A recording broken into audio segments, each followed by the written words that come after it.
Good afternoon. Welcome back to another rendition of the B&H Virtual Event Space, where we are going behind the process today. We're looking at a photo shoot from concept to delivery with Westcott Top Pro and photographer to the stars, Ian Spanier. Ian, what's going on, man?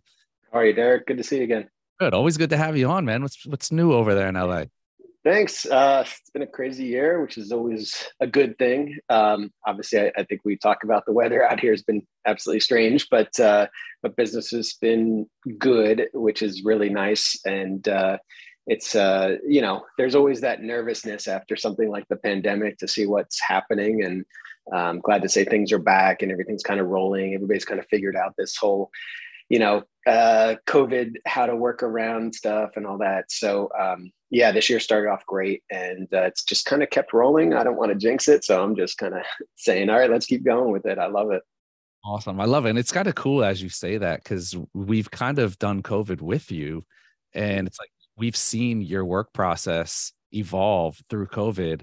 So I think this is probably going to be our first time having you on in at least 3-4 years where it's like almost kind of back to normal content. Before it was like, hey, how to do a COVID shoot, what to do. Yeah. All the models, model in your home and everyone having masks and getting tested and all this stuff. So today we're kind of getting back to some sense of normalcy with your workflow, and you're going to be taking us soup to nuts from beginning to end, right? Yeah. So, still on par with the COVID thing. The shoot was at my house that we're going to break down, but initially I was trying to get it on location because I really wanted to share with you guys like some of the thoughts that go through my head on location. But I figured we could treat this as if it's any other location. I'm actually going to shoot in a different, or you're going to see the shoot in a different part of my house. You guys, who joined us other episodes were in my living room.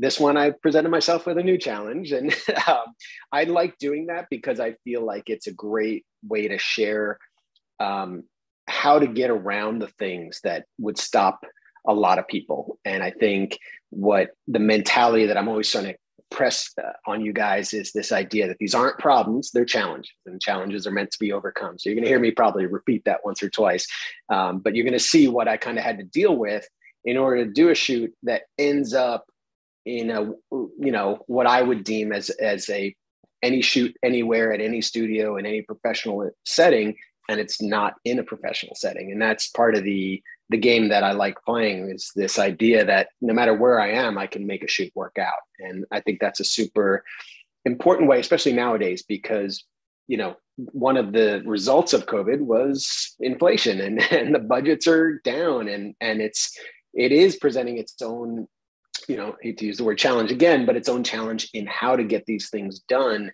when you're in somebody's backyard or somebody's garage or somebody's home, and not in a proper studio where you have 20-foot ceilings and all the amenities that you'd like to have available at hand. I love that. And that's what I love about the way you shoot is you love, it's almost like you thrive on the challenge and the easy stuff bores you and you A love. little bit, yes. I definitely admit to I that. love Yeah, it. guilty. I Yeah. always say this when you're on. For those of you who aren't familiar with Ian's work, definitely check him out on Instagram. Always, again, I'll mention this every single time you come on because it's totally true. You're one of my favorite Instagram followers for the fact that your work is awesome. You've been down to earth since we first met. I mean, we first met and it was kind of just like we clicked, but you're so open with your process and you're so not what people would think of when you think, okay, commercial photographer, you're out there shooting big names, you're thinking pretentious, you're thinking this guy's going to be gatekeeping and keep everything in a book of secrets. You're super open to your process, you're super down to earth, and you put everything out there so that everybody can take on the same challenges that you do and can do it with no fear. So I love that about you, man. I can't wait to see what you have for us today. So I'm going to get out of the way and remind everybody that we are taking questions. Don't wait until the end. Ian loves to chat it up during. If you guys have any questions, might as well tackle it while he's going over something. So if you do have a question, don't be shy. Throw it in at the time you're thinking it. And we'll see you in a bit for some formal Q&A at the end. All right, so I'm going to share my screen if that works for you. And basically, I kind of want to break down everything from start to finish. As Derek mentioned, definitely want you guys' questions. I love kind of sharing this process with you. So the whole intent here is to really give you guys a sense of what was going through my head before, during, and then all the way to the end of each of the photo shoots. So we're going to dissect what I would deem is an average photo shoot. In this case, I arranged a photograph with a motorcycle rider that I'd previously photographed for a personal project I was doing during quarantine, which you may or may not have seen pieces of. I called it Moto. And essentially it was portraits of motorcycle riders, not necessarily their bikes, more so just the riders themselves, but I was choosing them based on their bikes.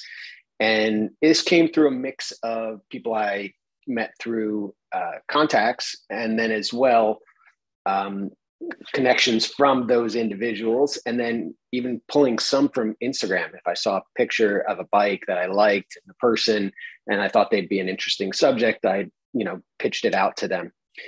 So I did that basically 2 days before the lockdown, and then continued it all the way through the quarantine, using it as a vehicle to keep working when Hollywood shut down. And then I really just enjoyed what I was doing, so I just kept it rolling. I shot the last sort of piece of it in November with a group of vintage bike riders down in Culver City. And basically that was a fun challenge in itself, because all the other portraits were done here at my home, and this one I did on location. So if you scroll back through my Instagram, you'll see some of those stories there and how we approach that. So as I mentioned, originally I wanted to shoot this portrait at another location, but ultimately I just got limited for availability. My subject tried to get a garage for us to shoot at, but unfortunately it wasn't available the day we wanted to work together. So I said, okay, well, I can do it here. It has definitely some negatives to it, but let's give it a shot. And those challenges, I think, is what we're going to really take a look at for this part. And then we're going to go into Photoshop, and I'll share with you everything from the moment I download the images to my computer. So hopefully you guys will keep a pen and paper handy, take some good notes. Please ask some great questions. I'd love to answer anything you guys have for me. So let's begin with sort of my 3 rules of shooting on location. Number 1, ask questions. No matter who the client is, whether it's a personal shoot or an assignment, asking questions is so imperative to understanding what you're going to be facing. Leading right into that, if you can scout the location, even if it's a studio, it might be important for you to be able to see what's going on in this location. So if you can scout, absolutely. And if you can't, whether it's for time or location or whatever the limit might be, then ask more questions. What kind of ceilings are you dealing with? What's the floor?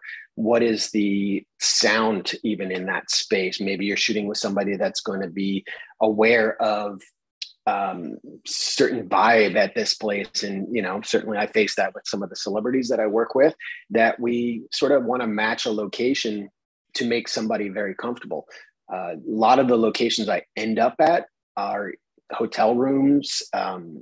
Sometimes we can get a conference room at a hotel, things like that. And they have their own sort of limitations and challenges that we face. So knowing what you're facing, even as far as how you're going to get your gear into that location, there's times where I know I'm shooting at somebody's home, and maybe I know that there's a chance that we're going to be hauling gear up, 4 flights of stairs. That if you've ever seen the Hollywood Hills, none of the homes are that easy to access. So there's times where I know I might need an extra pair of hands on deck so that we can get all the gear up the stairs, things like that. Parking, super important. Where are you going to park? All those things. So these are the kind of thoughts that you need to start to formulate in your mind when the assignment comes through, or the personal assignment comes through, so that you have something to work from. And my sort of number 1 thing that I talk about all the time is this idea of going in with a plan. Now, I sort of define that differently than just the idea of here's our plan. I say it in the sense that you should have a plan. And part of that mentality is I'm going to go in with, this is how I'm going to approach this photo shoot. And if that doesn't work, I like to look at it as this is one thing. Now I can eliminate that. It's not going to work, and move forward, as opposed to walk into a space, have this idea of what you want to do, and it's not possible for whatever reason. and then you have nothing. I've certainly gone through those early days of walking into a location with all my equipment that needs to be plugged in, and there's no power. These things have happened. As a result, I've sort of changed the way I work so that I don't have that issue anymore. Most of the stuff that I work with is portable. I do that for a number of reasons. One, I hate cords. Two, I really just don't even want to have to worry about power being an issue if I'm on location and there's an issue with the power. Certainly faced that when I went overseas for a number of jobs. Bringing equipment from the United States might not charge the same way. All those things could happen. So these were little mistakes and fumbles that you make, and that's how you grow. You learn from those little failures. I actually talk about this very often. I love to fail because it's an opportunity to learn something. So let's take a look at the location for this photo shoot. So this is my garage. As you can see, it's a pretty normal garage. There are things in there. There's my homemade wooden squat rack that I, formulated as my solution to not having a gym during quarantine, and it stuck. You can see that there are going to be some things that we need to work around. This isn't an open space studio. The other thing to take note of is where the sun is going to be. Even though we're inside, is this going to be a factor of things that we might have to deal with? The other parts is the garage door going to be open? Is it going to be warm enough to operate in a situation like that? What are the other things that are going to limit us from doing anything and everything we might want to do? And again, this is about assessing challenges. I don't like to look at them as problems. Some people could look and say, well, look at all that stuff in there. This is going to be a problem. Instead, I will say, okay, these are the challenges that we face, and what are we going to do about these challenges? We're going to figure out how to overcome these challenges. So the number one thing I do when I get on location always is to look up. I think this is the first thing I do, no matter where I'm shooting. What are the limitations that are going to be in how I choose to light this scene? So as you can see, our ceiling is 2 different heights if that garage door is open. Now, I have shot in garages before, and I learned my lesson from that, having a plan of bringing my light to a certain height, not knowing that we'd have to open the garage door because we need to shoot from outside in that one case. And it limited me. Even limited me when we put the light outside the garage, because the garage door being up actually cuts some of the height from the garage outside as well. So a couple things. We could position our light to the right of the door in this case, knowing that we have a little bit more height on that side. But what else is that going to present? What's the challenge that is going to present? I know, which you can't see in this shot, but in that right-hand corner behind, right-hand looking at this image of that corner behind me where I'm taking this shot, there's a cabinet, and that cabinet would block my light from getting up. So I know I might be limited in that way. Plus as well, I'd have to juxtapose my subject further over to the left, and that might be an issue as well. So this is all about sort of formulating the best plan possible. So forget that this is my home for a moment, and just think in your mind, if I was scouting this location a couple of days before the shoot, this would be the thought process as I'm going there. I've since changed out that wooden rack for a new rack. I did find one on Facebook Marketplace for a good price, but these are all the weights that I'm going to have to be moving. Now, ideally, I don't want to have to move that entire weight rack over to the left of the frame. So if I can leave that alone, that's fine. That is a solid wall. That also means that if I was to juxtapose my subject to the left in that previous frame, I'd be up against that wall, even without those weights there. So all these parts are probably going to have to come out of here. So we're going to figure out how to do that. The reason I took this image in particular was this was the exact time of day that I'd be shooting with my subject. Now, all too often, my assignments come at the worst time of day. I often get assignments at noon, and I don't know why that happens, but it happens. And that has, of course, presented its own challenge in itself. In this case, Michael, my subject, was available in the morning on Saturday. And I knew that that would cause the light to be, in the afternoon in this case, and it would be, the light would be over my home at that point and cutting through into the garage. So I'd have to watch out for that as a factor in part of how I decided to shoot. Now, the good thing is I knew when he was there, it wouldn't necessarily be direct light on him. The sun would be a little bit higher than this, and that's something I can plan out. I use a number of different apps to see where the sun is at when I'm planning out my photo shoots. So these are all factors. This, I think, if I remember correctly, I did to make the decision of saying, okay, well, we need to start at this time so that this is not an issue that we face. And thankfully that was possible. If it wasn't, I would have had to anticipate using some flags or blockers to make sure that that direct sun wouldn't be a factor in the picture unless I wanted it to be. Okay, so there's that back corner that I was talking about, some cabinets there. So definitely going to be limited. And then often I will look at a situation like this and say, okay, well, if I'm limited and I decide I want to move my light at some point, I don't want to face that limitation. So instead, I'm going to make a decision on where I can place my light in a position that things won't necessarily be in my way. A couple more things. Obviously, I got to move the motorcycle. The bikes, maybe they can stay there. Maybe I'll just turn them a little bit. Obviously, get rid of all that extra stuff on the ground and just clear as much space as I possibly can. What I then decided was this will be the best angle. This, I think you can actually tell, it was at the exact time I'd be shooting, which there's no direct sunlight coming through the door. So that's a good thing.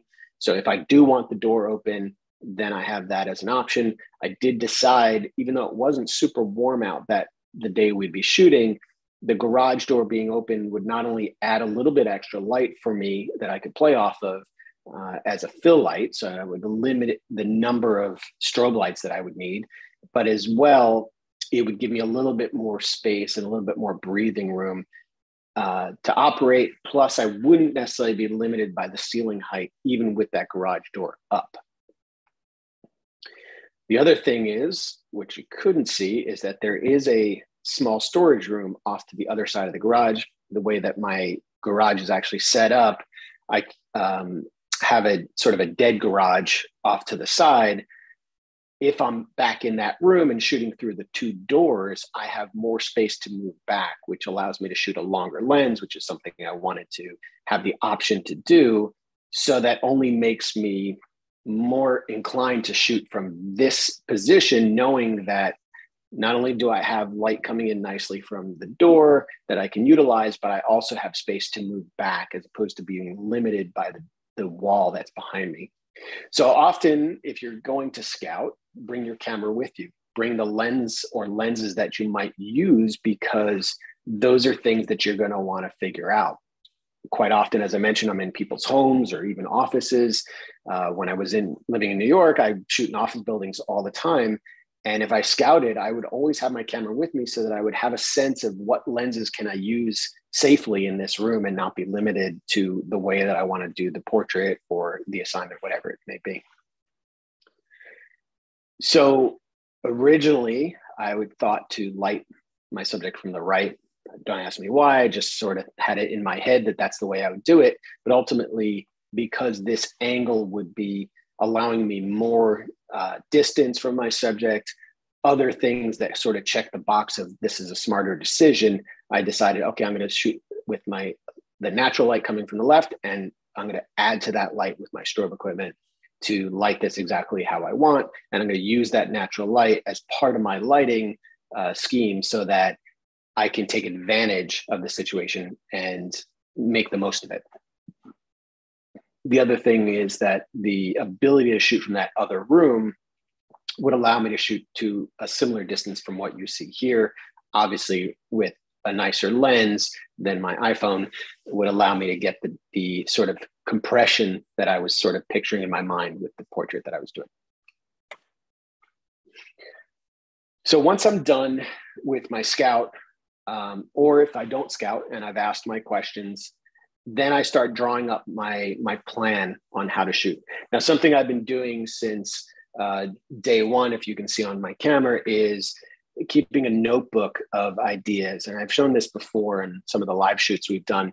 And this is something that I've literally kept from the beginning of my career. And it's allowed me to kind of check a couple boxes. One, it's a reference point to previous shoots. So if I have a similar assignment or even a repeat assignment, which is always a good thing, then I can always go back and reference that original setup and mimic it. The other aspect of it that's great is that if I'm on a pretty complicated shoot and I've got one or more assistants with me, I'm able to show my assistant, here's a bird's eye view of the set. This is what we're going to be doing today. Go ahead and get these things in position. This is the modifiers we're going to be using. These are the strobes we're going to be using, or the LEDs, or whatever we're going to do.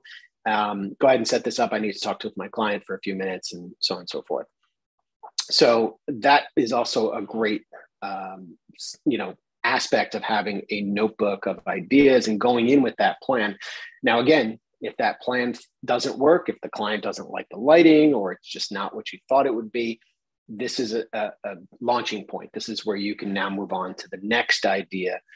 And typically I will have more than one sort of scheme in my mind of how I'll do it. Now, some people like the same every time, and that's fine. There's nothing wrong with that. I'm somebody that does a lot of different lighting styles. I like to use a lot of different modifiers. These are all sort of thought processes that are going through my head at different times. My personal mentality about lighting is that it should go along with the subject of what you're shooting with, whether it's the story you're trying to tell or convey, or at the very least, it's just an idea that you had in your head on a lighting style that you wanted to kind of have in your arsenal. That's my approach. It's not for everybody. So the other thing that I'll do, which you can see here, is have my idea for the set for the first shot, and then always sort of have an extra idea in mind. If I can give my clients more than one option, that's never a bad thing. I work in a very, commercial space.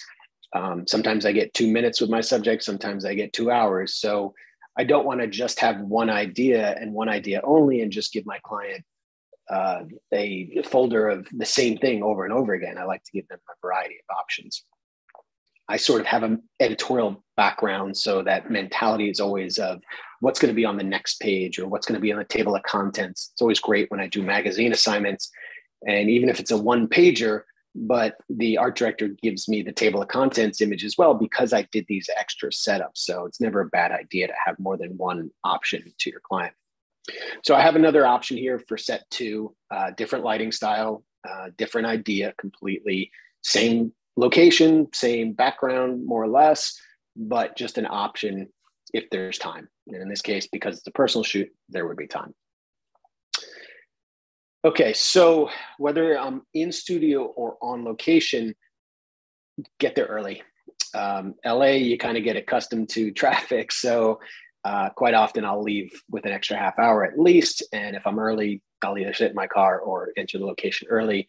But getting in early, even if you have a set time, let's say your call time is noon, you want to be there anything from 45 to 60 minutes, if not more, to get ready, get set, put your lights up, get everything tested and ready to go, so that when your subject shows up, if you truly only have 2 minutes, you're already ready to go. And I'll do this all the time, particularly with celebrities, because that allows me to get those extra setups in when I've got everything set to go. All they have to do is walk on set and boom, boom, boom, I can just get going. So assess the situation. If you didn't get a chance to scout, this is the time to take a look at that ceiling. What does the floor look like? If you're doing a seamless sweep and you didn't know that there would be carpet at the location, are you going to be able to have your subject standing on paper on top of that carpet? These are things you should be thinking of. If you had the experience to face what happens when you're in that situation, you would know you might need to bring wood flooring in, or some type of flooring that will allow your subjects to stand on the paper without going through it if there is carpet and you're shooting full length.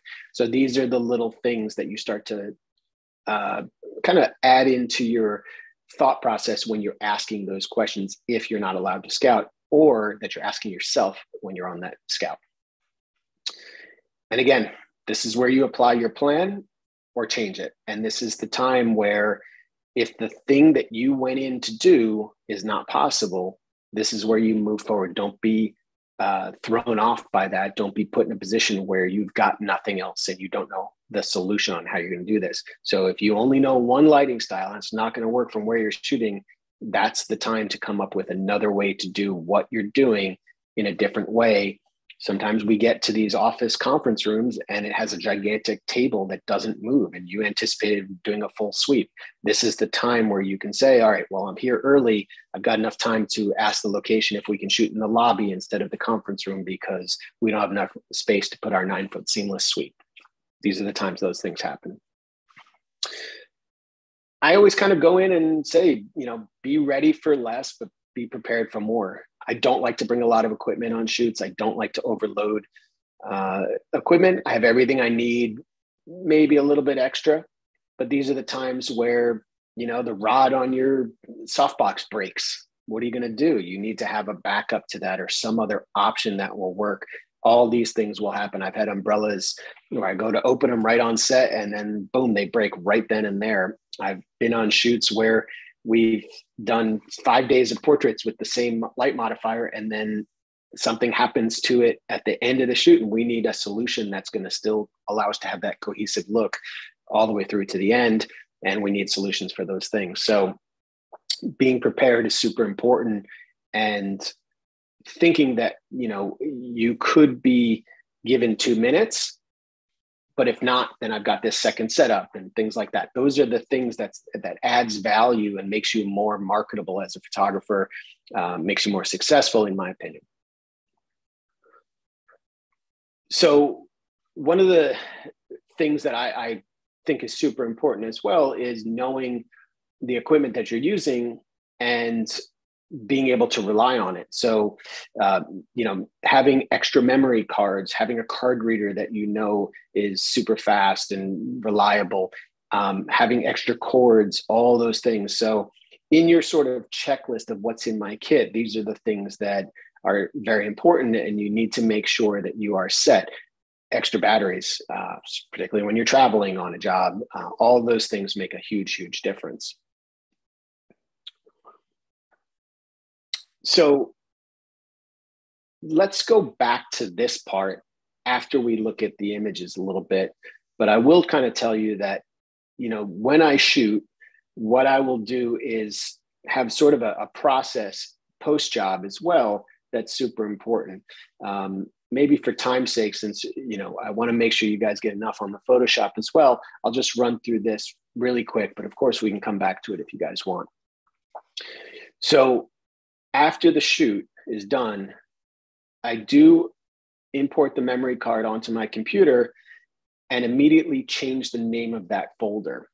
Now, I don't shoot all cameras, so I'm not 100% sure that this works with every single camera, but I do shoot a couple different brands and it does work with both brands. So I'm pretty sure it would work for most of your brands, but something to test as well. But what I mean by that is your camera assigns a name to the folder that the images are in. That is the folder that you're going to change the name of. I change it to the shoot date and then some arbitrary letters that represent the shoot, and then another underscore with a raw, just to notify that it's the raw files that I'm shooting. I do that so that when that card goes back into the camera and on the next shoot, I check my camera by pressing the play button to see if I have a card that has something on it. And when it says no image, which is the result, I believe on most cameras, it's certainly Canon and Leica does that. And it will tell you no image, which means that it doesn't recognize the folder that's on that memory card. That is your signifier that it's safe to reformat that card and start a fresh card in your camera. This is a practice that I've done for a long, long time, and it's a safety check. Particularly if I'm working with digital tech, it's my way of knowing that that folder was downloaded. So when I do work with the digital tech, I instruct them, this is what I want you to do when I hand you this card to download, is to change the name of the folder so that I don't put it back in the camera and see an image. Because if I see an image, then I'm going to assume that it wasn't downloaded ever. So that's my safety check for that. I then take that folder, copy it to my desktop. And the reason I do that is rather than pulling it straight to a hard drive, I don't want to create a situation where it might be an issue. What if that cord is a little frayed and I don't know, and I pull it over to that hard drive and everything crashes? It has happened. So just as a safety check, the first download is right to the desktop. Then from there, I'll take it over to the external drive. Then from there, I'll add it to my catalog. In my case, I use Lightroom as my annual catalog or shoot catalog if I'm on set. That's when I'll rename all the files. I'll enter all the metadata, and I cannot stress how important metadata is. Even if it's minimal, this is the time to put that in, because you never know, 1, 2, 3, 10 years from now, you might be looking for something that metadata is super helpful to do any search, even if you're searching straight from your desktop for a keyword. And that's where I'll begin my edit as well. From there, I'll do the minor adjustments in the catalog and process it out to finish my edit. So just to reiterate it, this is the memory card straight out of a Canon onto my desktop. The DCIM folder is where my images will live on a Canon memory or a card that's shot on a Canon camera. You can see up here on the top part of the second column, this is my naming convention that I use. Again, you should use whatever works for you, but this was the shoot date, underscore. These are some arbitrary letters that represent only to me what the shoot was, and then I signify it as raw. I'll do the same thing if I output all of these files to JPEGs, just so that I have a way of knowing which folder is which and not getting confused by that. That's the folder that I'll drag to my desktop and then ultimately over to my external hard drive. You may as well do something like this, because there's no sense in keeping everything on your computer and bogging down the memory of the computer. So the importance of external hard drives is very much so. This is the process that once you put this card into a Canon, for sure, it will return as a no image when you press the play button to look at images, because it doesn't recognize this newly named folder because the camera didn't name it that way. All right, so let's get to it from here. Just to show you, this is the post of what I do after the shoot is done. So the original schematic that I showed you guys are the bird's eye view of the set, and then I'll print out on a small printer just some reference images, just so I always have that. The other added bonus of something like this is, let's say my computer is acting up, or I got to deal with a light that's not working and things like that. I'll often hand my client this book and say, oh, here's some stuff I've been working on. Feel free to thumb through these pages. It's a great distractor, and it's almost like a mini portfolio on all your sets. All right, real quick, any questions at this point before we get into Photoshop? Because I'm going to zoom through Photoshop pretty quickly, but you can also ask me questions as we're going through Photoshop. Nothing so far. Okay, cool. All right, as Derek mentioned, please follow me on Instagram at Ian Spanier. I do put a lot of tips and tricks, a lot of behind the scenes stuff. I try to share as much as I can when I can up there. And that's the main place that I am located as well. So I'm going to change over to Photoshop here. All right, so you guys should see a motorcycle rider. Derek, if you can confirm that for me. Yes, sir. We see motorcycles. All right, cool. All right, so this is our guy, Michael. He goes by Rooster the Chopper on Instagram if you ever want to check out his bike, if you're a motorcycle enthusiast of any type.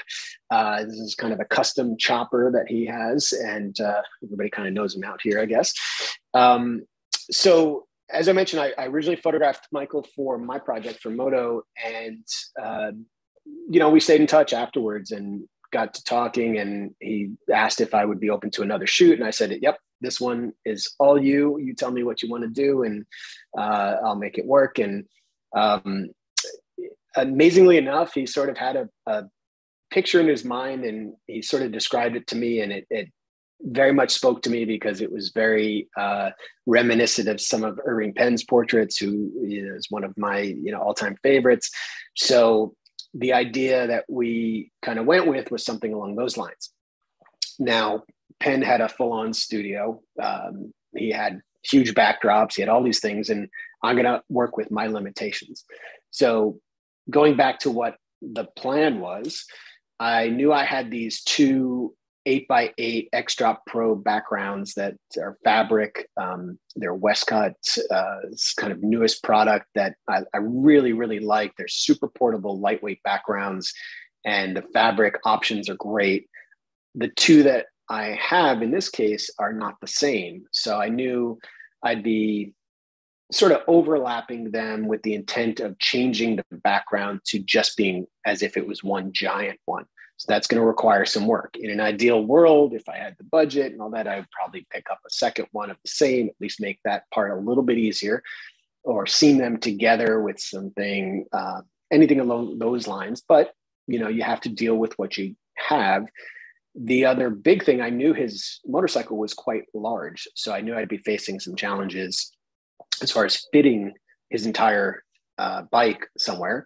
I also knew that a 12-foot seamless, although it would be ideal in this situation, would not fit in my garage. And even if I lifted it up, it would height-wise be okay, but length-wise, it would be an issue because I'd run into some of those cabinets.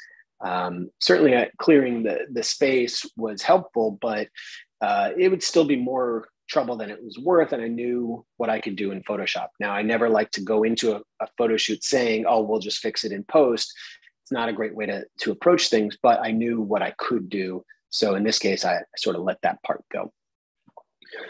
So knowing that I'm going to have to replace this background in a sense, the main thing I'm going to have to do is get Michael and his motorcycle off this background. So as Photoshop keeps improving their removal abilities, it's getting better and better to be able to do this. It's still not perfect, and there's still a lot of tweaks that need to be made. I often caution people, don't believe everything that you see on YouTube or Instagram, because quite often they're working really small images, and it's a little bit easier on some of those small images. This is sort of a medium-sized JPEG just for speed, but as you can see, what I did here was just using the magic selection tool of select subject up here at the top of the frame, which you can access anytime you use a selection tool. Then you get this extra option up here of select subject and select the mask. I'm able to make a pretty good selection right out the gate. It's not perfect, but it's pretty good. We're missing some pieces down here. There's like a cable that's missing. And it's doing a pretty good job of finding the background for the most part, good enough for me to get this started. From here, I'll select and mask. And here's where we really can see what's good and what's not good. There's some pieces missing here. So we're going to utilize Photoshop's tools over here on the left side of my screen in order to help our selection a little bit. And this part doesn't have to be perfect, okay? So when I went to grab that cable, it's very similar in color to the background. So I might get some extra things. That's where I'm gonna make that decision on whether to keep those parts or just lose them. Reason I can do that is that I know that I'm gonna output this as a layer mask, and that's gonna allow me to keep making changes, non-destructive changes, which is super important. So this is really the approach here. And this is, at this point, just to remove it. I'm not going to worry about the tire. I'm not going to worry about little parts that it missed. These are all fine. As long as I have a general selection, I'll be in a good space. So I'm going to output this as a separate layer, different from our background. You can see that's our original, and this is our silhouette. And you can see from the layer mask on the bottom right of my screen what we're working with.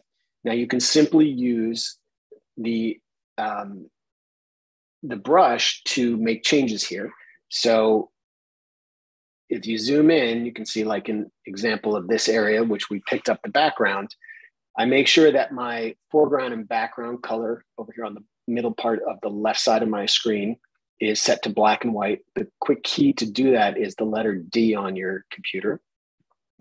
And that will allow me to toggle back and forth as well with the X key. I use a lot of quick keys, if you'll pick up, to go back and forth from black to white. And because we're on a black mask, it means that we're going to be able to paint away what we want using either white or black.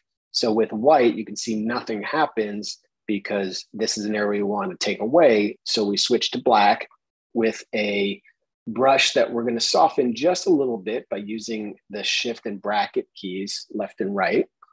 And we can set our control of flow from the opacity up here on the top of the screen.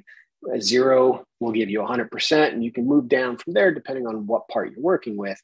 And simply here, you're going to paint away what you don't want to keep. If you make a mistake like this, not a problem, switch back to white and you can paint it back in. This is what's called a non-destructive mask for any of you who don't know. Super, super helpful because it will allow you to make changes that do not affect your original image whatsoever. I'll zoom in very regularly to this kind of a level where I get so far that I get the pixels actually showing me the grid of pixels on my screen. There's on a Mac, Command H gets rid of that. And I will make a very small brush and really go into detail here and make my selection just about as perfect as I can be. Now, obviously, for time's sake, we can't sit here and do this because it does take some time, but it's worth that time. But I've already done it. So we're going to jump over to the image that I've already done, which is right here. And you can see our mask is already done. Now you will see some parts I left, and I did that on purpose, and we'll get into that in a moment. Derek, again, feel free to interrupt at this point with any questions if anything comes up. And our original is still here as well. And that allows me to always go back to that. Now, just real quick, before we jump all the way into that, one of the things that we're gonna do is check our image for what can we utilize for the original shot that we can sort of build our new background from. Now, one of the things that always is a good idea when you're on set, if you're shooting on a background that you know you're going to have to replace or potentially expand any of those things, then do something called shooting a plate, which means an empty scene. Now, in this case, probably should have done it. I didn't, sort of distracted by the motorcycle and all those other things, but that's okay. I knew I could still do the work in Photoshop. So I'm going to take a look at what I can do to rebuild this background. Now, if I simply wanted to take, say, his head off of the background, you can try content aware fill. And basically, it's just making a selection. We have our content aware selected here in our fill dialog. We hit OK and see what Photoshop can do. Now, I know Photoshop just released the remove tool in the beta version, and I'm checking it out. I haven't been able to get it to work on my machine yet, but it's pretty cool from what I've seen so far on the YouTube videos that are out there. But you can see it's not perfect. So I'm not going to do that way. So I'm going to look at doing it differently. Now, what could I do here? Perhaps I can go with something that's a little less complicated for Photoshop to figure out. I know I've got this side of the image that needs to get replaced. I'm going to just make a selection tool with the marquee here. And I'm going to delete content aware fill. And okay, that's not bad. So now I know that's one area that I could utilize and did end up utilizing. The other thing I'm going to do is drag down a line here to make sure that I can make a very straight background better than it's actually in reality. And so I'm going to utilize that as well. Okay, so jumping back to our already finished mask. So you can see again, we have our mask done now. So I took the time, went into great detail, went around the bike, went around all of the spokes and all the edges, everything like that. And again, didn't have to be perfect because I can always go back and make more changes if I want to. I might have picked up some things, you know, in these little crevices that would work. You can see this piece needs to be put back in. And again, that's all going to be done on this mask using the brush tool, using the black or white brush and different sizes and opacities, all to get it to fit to how you want to do it. So before I go too far there, I wanted to make sure that I had my background done. So I used a combination of the clone tool, the healing brush, and the patch tool, which I never used to use that much, but I have found to be very useful for doing changes like this. So I did bring down that line, as you can see, and I can toggle that on and off, Command or Control and colon to bring that in and out. And that's where I made sure that I had a good horizon line to work from. Now, again, this is not perfect here. but all I need to do is get it in the general vicinity of the where and how I wanted it to look so that it was seamless and there's no edge. Now, one thing you can pick up here as well is that we have some color changes because we had those two different backgrounds. The one on the left side of my screen being a lot more blue and sort of magenta-ish compared to the sort of red and purple sort of magenta feel from the one on the right side of my screen. We'll deal with that in a moment. So as I mentioned, jumping back here, the combination of utilizing, and here we make sure that we're clicked on, sorry, we're going to flatten this layer out like this. We're going to actually build a merged layer on top. Control Command Option Shift E does that as a quick key. And that is our full layer without the mask. Then I'm going to take the clone tool, and again, different opacity, different sizes.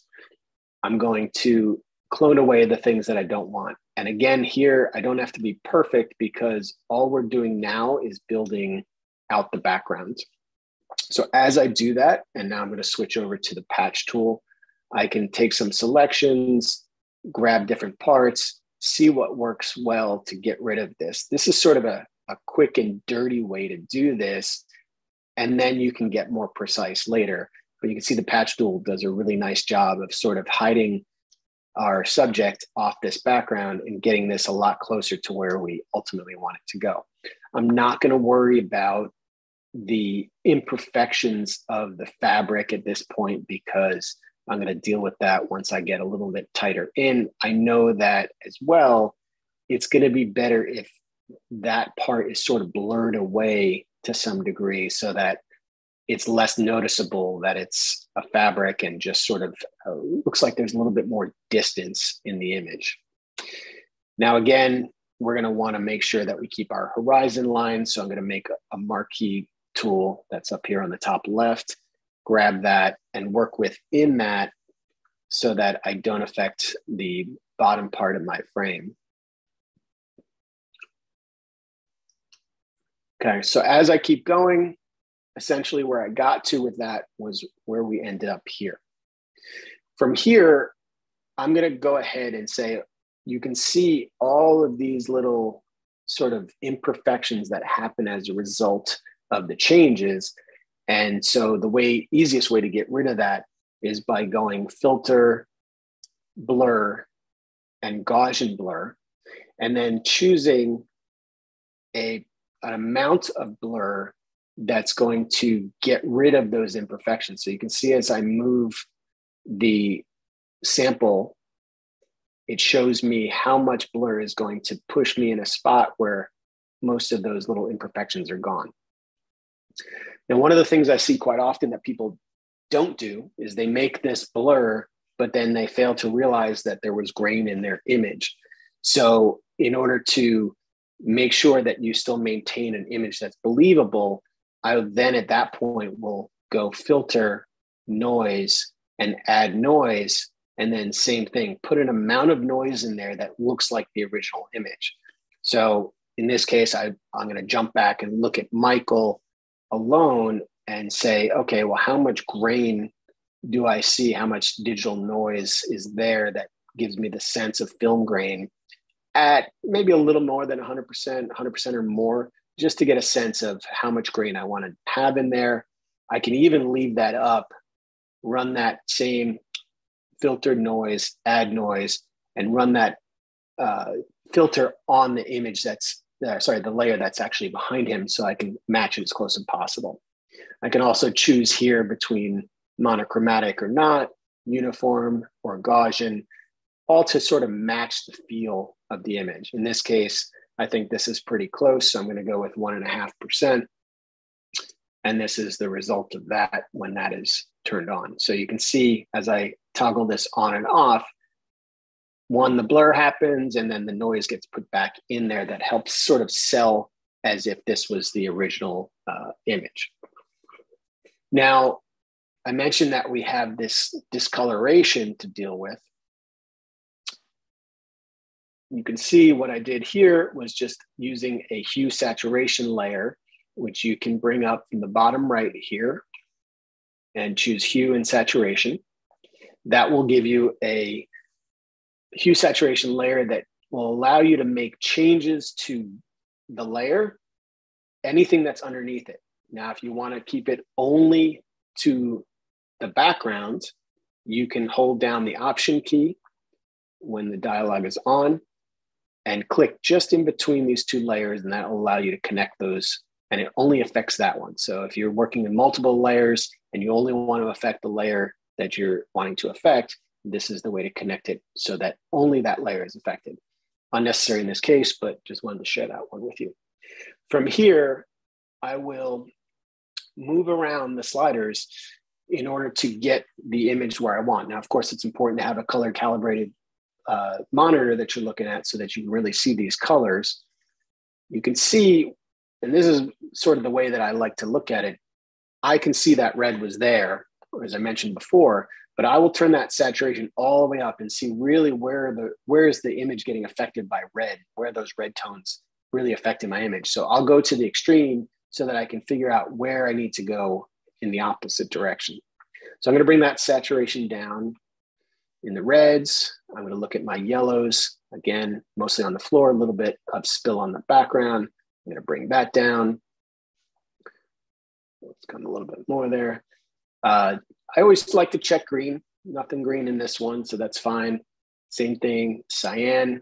I know there's going to be something possibly in there, so I really don't see much, but pull that down just a little bit. Blue for sure will be a factor because we knew our background on the left side was more blue than anything else. So again, I'm going to pull that up, and now I'm going to take that blue out of there. And same thing with magenta. We know there was magenta across the whole image, and we're going to pull that out as well. Now, what I mentioned before, that when I pulled Michael back into this image, I noticed that our floor was a little yellow underneath him, and it actually looked pretty good underneath him with that sort of warmer tone. But because I took it away in the layer below, this is another layer mask that we can affect. So going back to my brush tool and clicking only on the mask on the bottom right here, I'm going to go with a very soft brush by using the shift and left bracket key to make it super soft and fairly big. And I'm going to start off at, let's say, about 34%. Now, if you want the quick keys for changing your opacity, you can just press 1, 2, 3, 4, 5, 6, 7, 8, 9, or 0 in order to get 10% all the way up to 100, or very quickly pressing 2 keys in a row, like 34, and you can get 34% very easily. Here, I'm going to just paint back using the foreground color being black in order to paint on this white mask.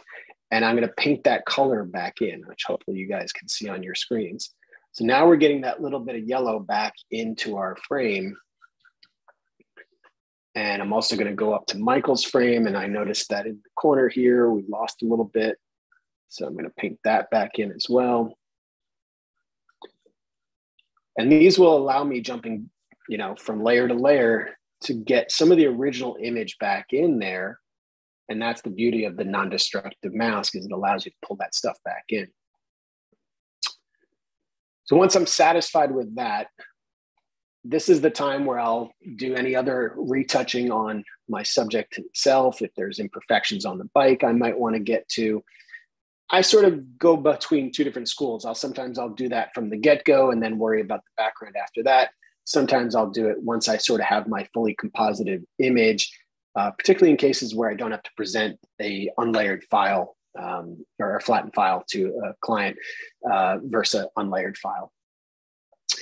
The next thing that I'll do is create a shadow and highlight layer. Now for this, I do this so often that I have it as quick keys, but essentially I'm going to do a new layer. And with that new layer, I'm going to make it an overlay layer. I'm going to click the fill with overlay neutral 50% gray. And that's going to be my dodge and burn layer. and then I'm going to hit OK. And on that layer, I simply use, again, black or white as my foreground and background color, and I'll toggle in between the two using the X key. And here's where I will paint on the image. You see me quickly hitting Z to get the zoom, and using a very soft brush at a very low, like 3 to 6% opacity. This is the time where I will literally just paint onto my image the areas that I want to dodge and burn. In this case, I'm burning a little bit of darkness into some of these areas to give a little bit more shape. I'm going to hit his eyes a little bit, put a little bit more white in there. I'm going to open up the sunglasses a little bit with white. And all I'm doing, if you look over to the left, is jumping back and forth between black and white, black being the dodge, white being the burn. And I am using a tablet, which is why you see that screen jumping in and out like that. As I zoom in and out and move, I'm going to highlight his beard a little bit with some white, add some darkness to let that pop a little bit more. These are all the things that give you a little bit more dimensionality into your image. I'm going to pull back, keep checking my image, going in and out. I'm going to add a little bit of light into the Harley Davidson and some of the design here, and some dark into the blue, make that a little bit more rich, put a little bit of light into the headlight there, hit these shadows a little bit, open up the color on the seat, just a touch, and some of these highlights here. Okay, so I would go through my whole image like that, and ultimately this is what it looked like. As I toggle in and out, you can see those changes that were made very simply. And if you're to look only at that layer, it's just like a painting. That's really what it is. It's just painting over the image to make some shadow and highlight details happen. Now, again, non-destructive. If you want to make changes, you can either go back and paint over any mistakes you make. So I added a little bit too much here. So I could go in and maybe go to 3% and just darken this just a little bit and get some of the shading into that background. Okay, that's pretty much where I go with this. And then at this point, I'm always going to keep saving my image. I do like to keep unflattened files, and typically what I'll do in these cases is rename my files FRF underscore and then the name of the file. FRF standing for fully retouched file, and that's just my naming convention. Again, anybody can do whatever they want. Real quick, just to get this all the way to the end, which ultimately was a black and white photo, I'll show you my sort of technique for changing color to black and white. So I'm going to make a new black and white layer. I use the quick keys, but of course you can pull from the toggle down at the bottom right of your screen as well with the half circle. I'm going to pull up a black and white layer. And here I'm going to actually play with these sliders as well, opening up the reds and playing with the yellow a little bit to get the sort of feel of black and white that I want. I know there's some blue in this image, so I'm going to check out what the blue channel does. Some of those cyans will probably affect that tank. And certainly the magenta is going to affect his glasses. Okay, so I get that pretty much there. The next thing I'm going to do is open up a contrast layer. And I'm going to up that contrast because for me, the black and white should be a bit more contrasty.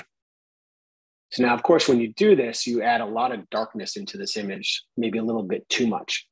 This is a case where I might open up another dodge and burn layer to work with that. Or I'll do an exposure layer. And in that exposure layer, I'm going to bring my exposure up. Usually for me, it ends up around 0.13.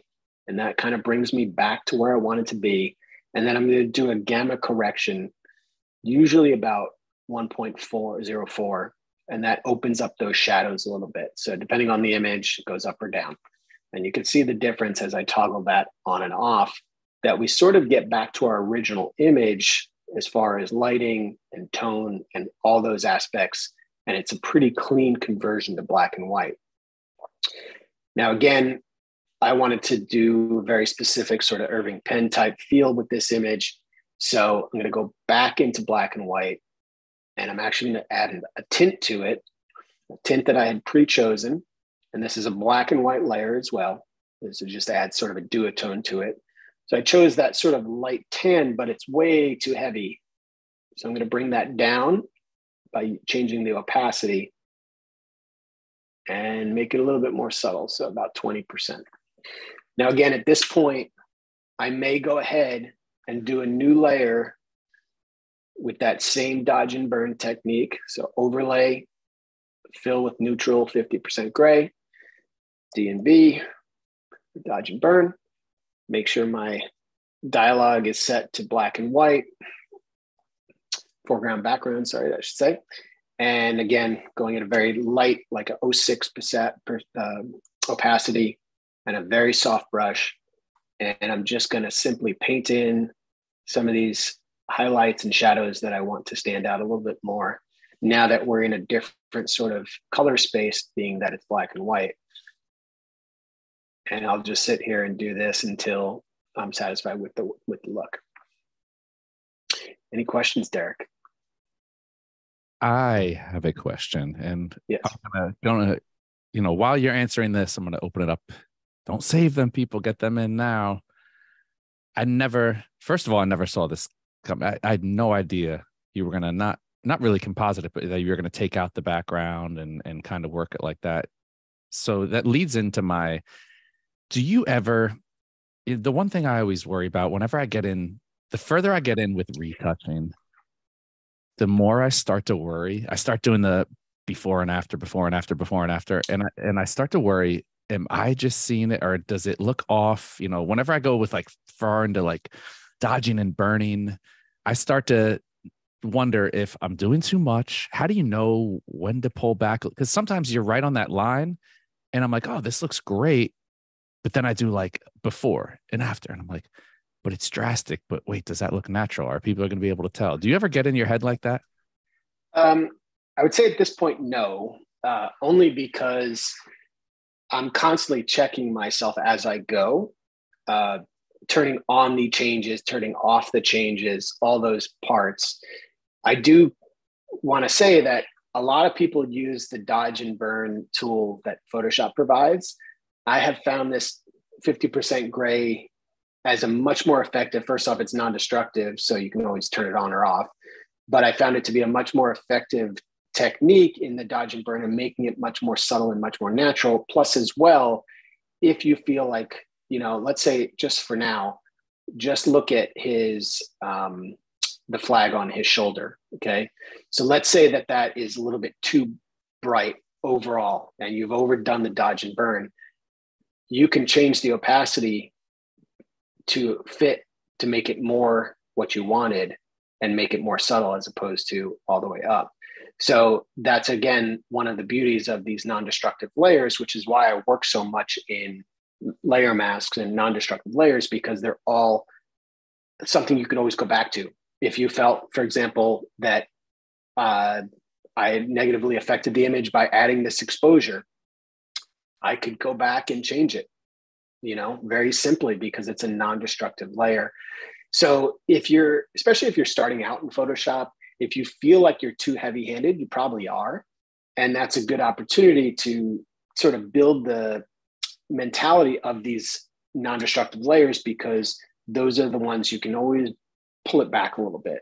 So let's say your final image looks a certain way, and then you get to it and you say, all right, I overdid it on everything. Just bring everything down to 80% and take a fresh look at it and see if you like it. Now, a lot of the clients that I work with regularly, they're checking me. So I'm sending them a retouch file. They're coming back to me with, feedback. Those are the best situations, because there's always going to be stuff you don't see because you're now staring at this image for so long, and it sort of gets, just becomes pixels at one point.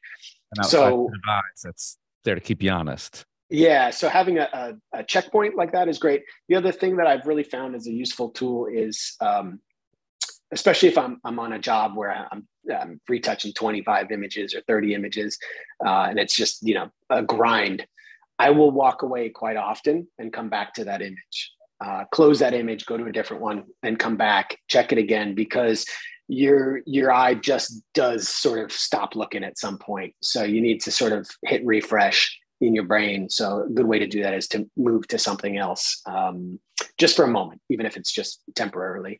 The other thing is that, just like shooting, you want to go in sort of with a plan. So when we go back to our original, I sort of knew what I needed to do, and those mental notes were starting to happen.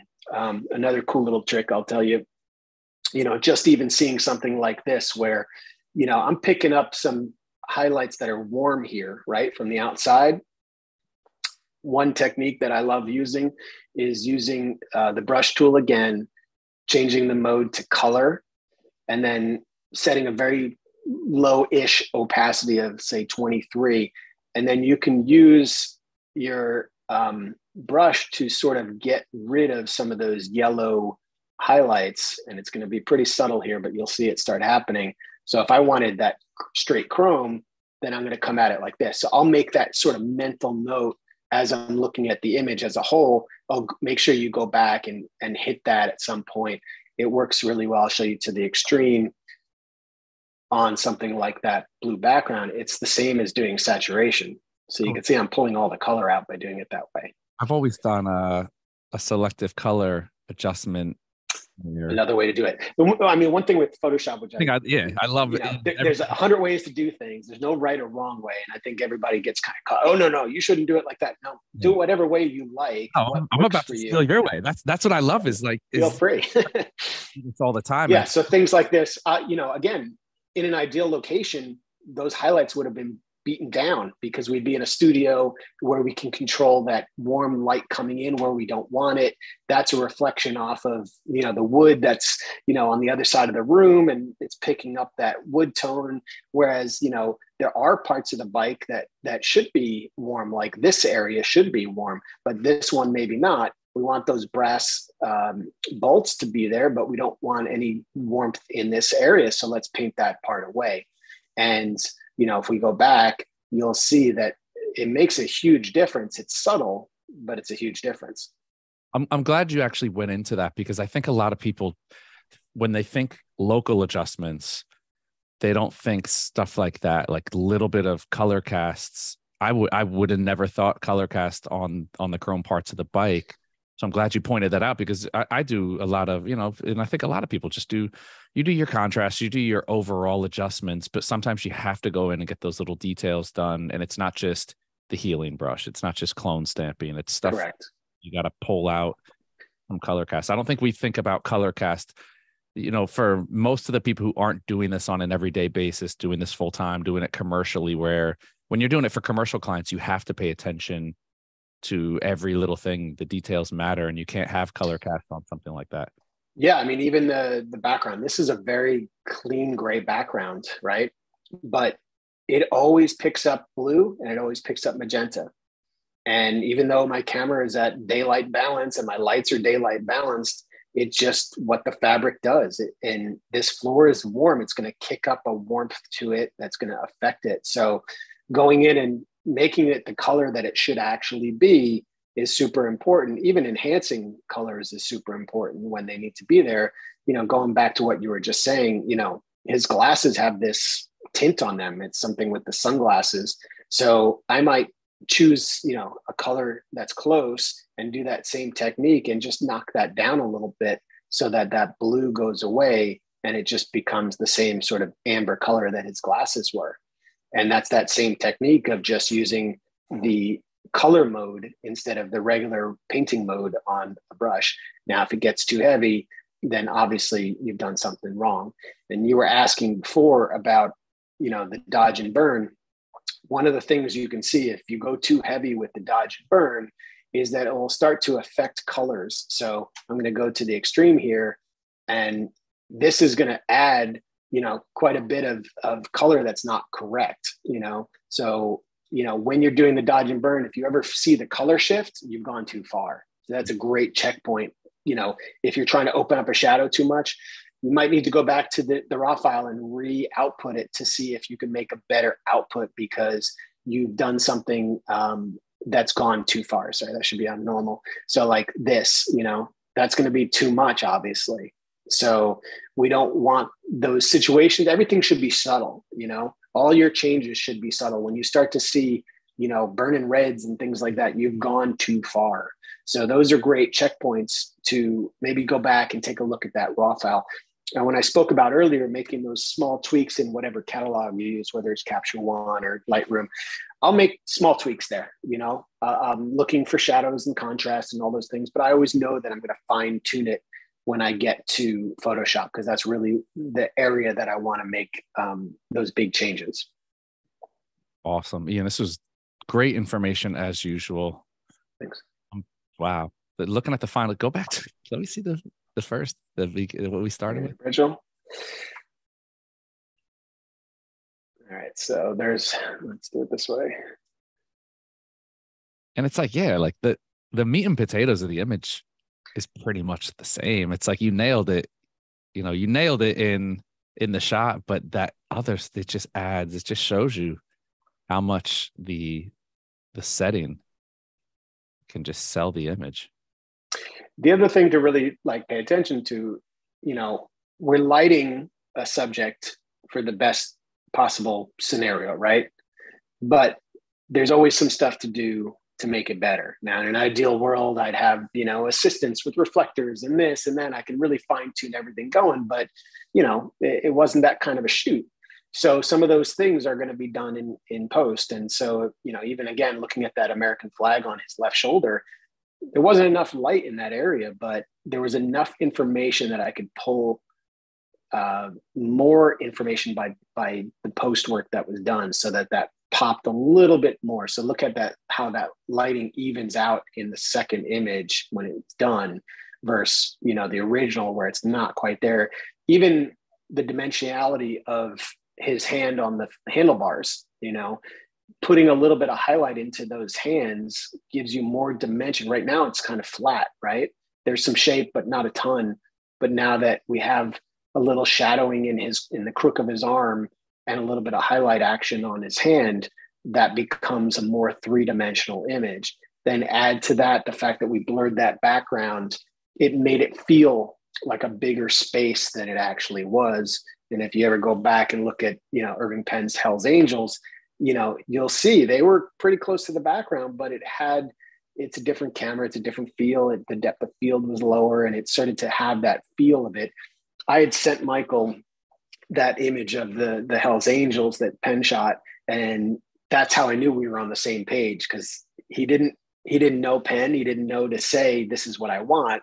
But when I sent him that, he goes, "That's exactly it."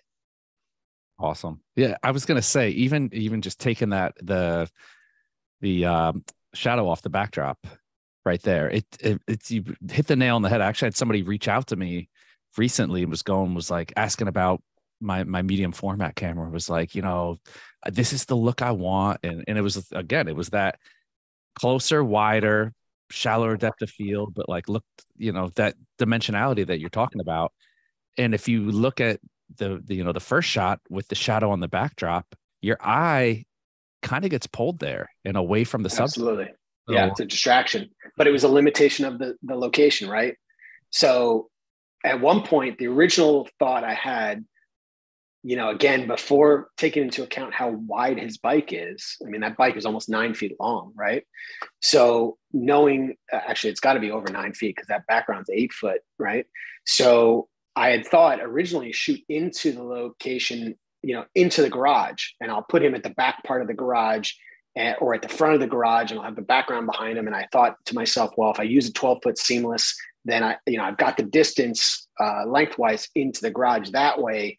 But the ceiling's going to be an issue for me getting to shoot in. Plus my garage or my driveway goes down, which means I'm going to be shooting lower than he is. Is that going to be a factor? That's going to be a problem. These were the things that were sort of going through my head. And yeah, it would have pulled him off the background, but then left and right, I don't have as much room to put my light. I knew I wanted to light him from the side to match that sort of feel from, Penn Studio, as opposed to if I was shooting him with the light coming in from a straight on angle, or even just a little bit to the side. I knew if I did it straight in with the light to my right, that it would eventually hit the wall. and then I would be limited and I couldn't necessarily get it across as much. Whereas I really wanted that sort of Rembrandt feel of the light coming almost from the side.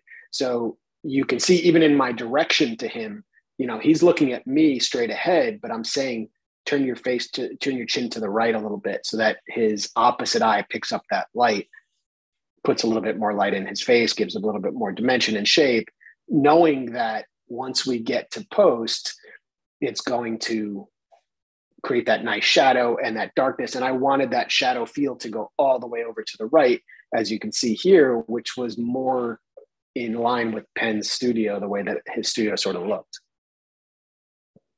All this stuff, man. These are the gems. These are the nuggets of information that a lot of people miss out on when they focus too much on settings, technical stuff. It's like hearing about how intentional you are, and these little details are really, I think, goes unnoticed a lot of the time. So I want to thank you for your time, your expertise. It's like just the last 5 minutes of you talking is something that I probably learned more in that last 5 minutes of the why, you know, of what the little things you notice that you're making corrections on. And not only that you're noticing it, but why you're noticing it, and that you're going into it with this intent, and how do you get there? So tied up nicely, man, from start.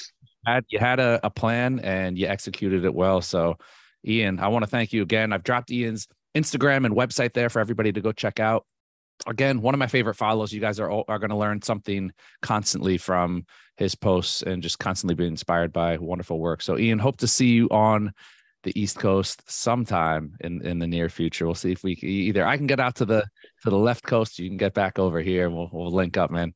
Yeah, that'd be great. That'd be awesome. Well, good seeing you, Ian. Thank you again. And a huge thank you to all of our viewers as always, but that's all we got for now. Another edition of B&H Virtual Event Space is in the books. Catch y'all next time.